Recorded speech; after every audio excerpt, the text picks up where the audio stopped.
Welcome on back to the Double RT Boxing Show, folks. I am your host, Mr.A, and this little episode is what this show is all about, the Ready Talk Boxing Show. Now, this is a request from one of the owners of the show, because it's your show. I'm just a host.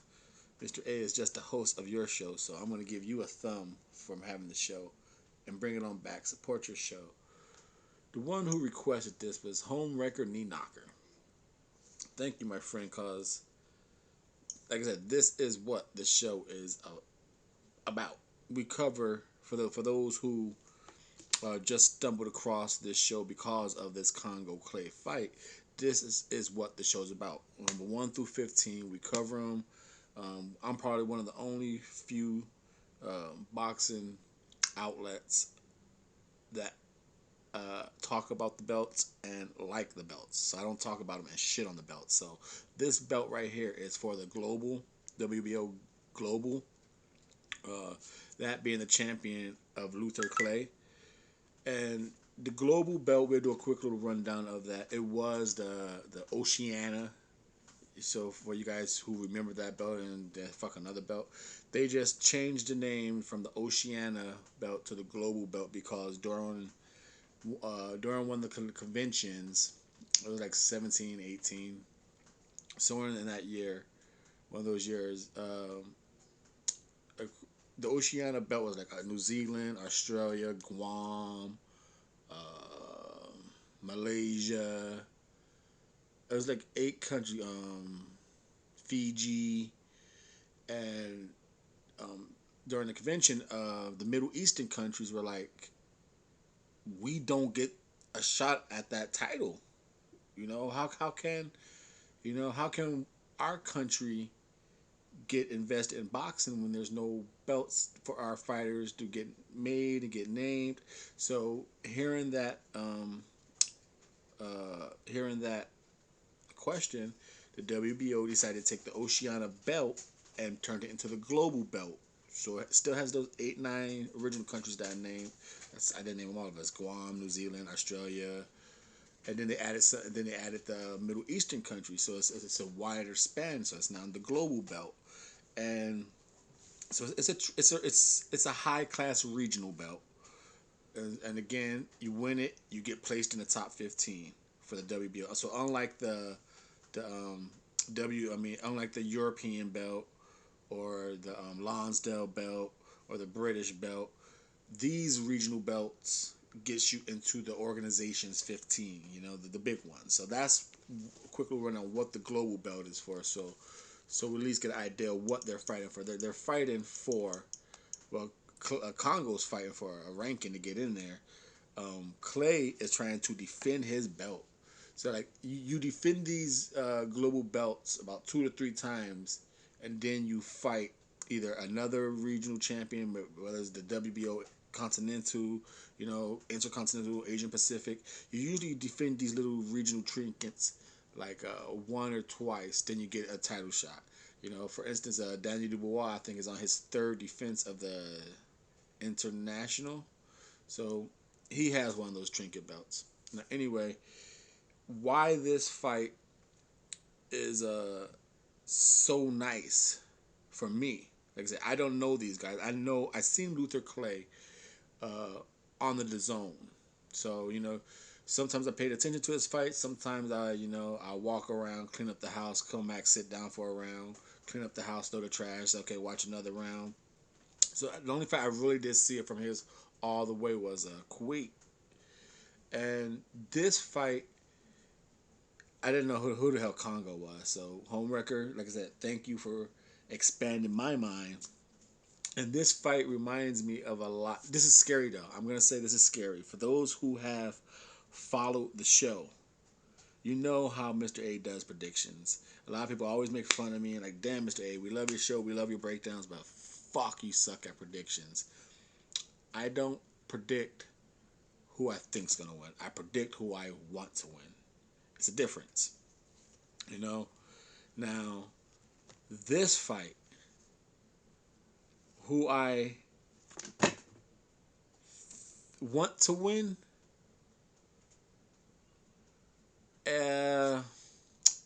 betting odds are favoring that person. So that's trouble. Because a lot of people write in and say, hey, we listen to you, and then we go with the opposite of what you say. So right now, the person who I think is gonna win, the betting odds ain't in their favor. And the person I want to win, the odds are in their favor. So you take that information and the history of this show, and you enjoy that. Now, that being said, if you know the odds and numbers, then you know that the numbers are favoring Kongo. The betting odds. Last I saw it, I don't do no betting, so I don't fucking know. But I looked it up just for this video because I didn't know shit about Kongo. They have Kongo, I believe, at -150 and Clay at 125. So in a little bit, I learned you bet $100, you win 125 on Clay. You need to bet 150 on Luther to win 100. On Kongo. Now, the reason why this is scary because I started this show about 2 years ago because I'm a fan. I just got tired of hearing the same old shit, and I come across new fighters like these guys, and mentally studying for this fight, it seemed like I came across this fight before. Umar, and I want to say the dude's name was Zach Chichelli Zach. For the European crowd, you probably know the fight I'm talking about. It was like a 4-0 guy versus 7-0 guy. Something's two young bucks going at it, similar to what this is. You had a nice puncher boxer versus a Umar, the kind of mover, rangy boxer. I picked Umar because my favorite style, Mr.A.'s favorite style. If you know the show, I love movers. My favorite fighter is Aries Landy Lara. I love that style of fighting. It's the same reason I'm picking. Well, I don't know if I want to pick, but I want Choi to defeat Hamadouche. But weird, and so it looks like it's like damn. I seen this fight before, and I picked the boxer Umar, and then was it Zach Chichelli? Zach got him, and I'm watching this fight, and like I said, I seen Luther. I seen him before. He's a little heavy on the feet, wide with his punches. His grit and determination is kind of wears you out. He punches hard. Uh, he could be to me outpointed because the fact that he swings hard and he needs his feet to be planted. I'll see Kongo. You look at his record. We'll go to that. It's like he only has like 2 knockouts, and that right there. Soon as I saw his record, I got kind of happy, to be honest with you. I saw his record and I was like, oh shit, I might have to check this fight out because I think the 13-0 with the low knockouts lets me know this motherfucker moves around the ring and he boxes. That's my shit. I like that. So I was like, all right, I might like Kongo. Not even seeing no footage of him, nothing. And then it was kind of hard to find footage of him. 27 against a 24-year-old Clay. They're both orthodox. Kongo is 6 foot to the 5'8.5". Kongo 13-1 with 5 knockouts. Clay 13-1 with 5 knockouts. Kongo 11-0 with 6 knockouts. Now, even though he has more knockouts than Clay, you look at the opposition and it's just fucking it's horrible. It's horrible. Going by, well, it's how you want to look at it. It's how you want to look at it. Luther Clay, 13-1. His fighters were 17-2, 15-0, 4-3, and those are 3 of his last 4 fights. Then we go to Kongo. 3 of his last 4 fights. You got an 8-11, a 5-22, a 27-78, a 6-5, 20-23, a 23, 117-9, a 6-35. You got a 22 and a 99 and an 8 here. Like I said, I know I only said 4, but listen to 10 victories, 196 losses, and 4 draws. I was like, oh shit, Kongo don't know what the fuck he's doing. You know, he's fighting people like that. He got bad habits already created. But you can also look at it; those motherfuckers have ring experience. So yeah, he might be fighting some shit as a challenge, maybe a competition. As of Clay's fighting a better I come to win competition, and as a Congo maybe he's fighting some survivors, just getting a check. But they got some experience. So how do you want to go on that? I say I'm going to go with Clay still for the better competition. But this kind of going long for a fight I have never heard of, and it was already at 10 minutes. But hopefully you guys enjoy it. I'm trying to because like I said, I had no idea. I was intrigued, and I got happy to see this. And I'm going with, like I said, the betting odds are favoring Kongo. I like Kongo's style.